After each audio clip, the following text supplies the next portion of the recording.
Hello' viewers, ক'বলৈ ভাষা নাই, শব্দ নাই, উশাহ নিশাও ছুটি পৰিছে। কেনেকৈ নিজকে বুজাম যে মৰমৰ জুবিন দা বৰ্তমান আমাৰ মাজত নাই। হেৰাই গ'ল আমাৰ অসমৰ উজ্জ্বল নক্ষত্ৰ।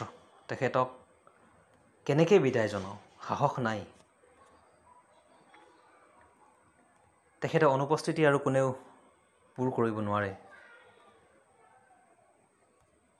গোটেই অসমখনৰ কণ্ঠ।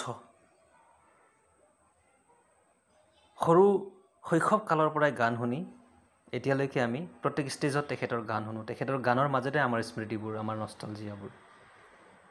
অকল গানেই নহয়, তেখেত মানুহৰ বাবে মাত মতা মানুহ। চাফা মনৰ, খোলাখুলিকৈ কোৱা মৰমৰ জুবিন দা। কি বুলি ক'ম, তেখেতক শ্ৰদ্ধাঞ্জলি জনাবলৈ কোনো ভাষাই নাই, শ্ৰদ্ধাঞ্জলি জনোৱাৰ সাহসেই নাই।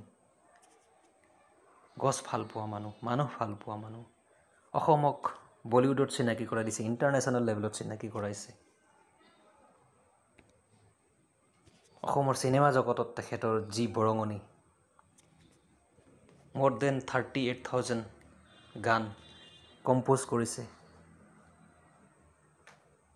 ডেকাৰ পৰা বুঢ়ালৈ সকলোৰে অন্তৰত নিগাজিকৈ বাস লৈছে। তেখেতৰ অবিহনে অহা বিহু ফাংচনবিলাক কি হ'ব ভাবিব নোৱাৰিছোঁ। যিয়ে নহওক, নিয়তিৰ ওচৰত হাৰ মানিলে জুবিন দাই, আমিও হাৰ মানিছোঁ।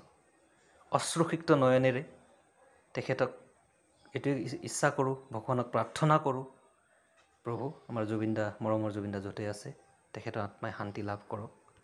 তেখেত চিৰপ্ৰবাহমান থাকিব আমাৰ হৃদয়ত, তেখেতৰ গানৰ মাজে মাজে।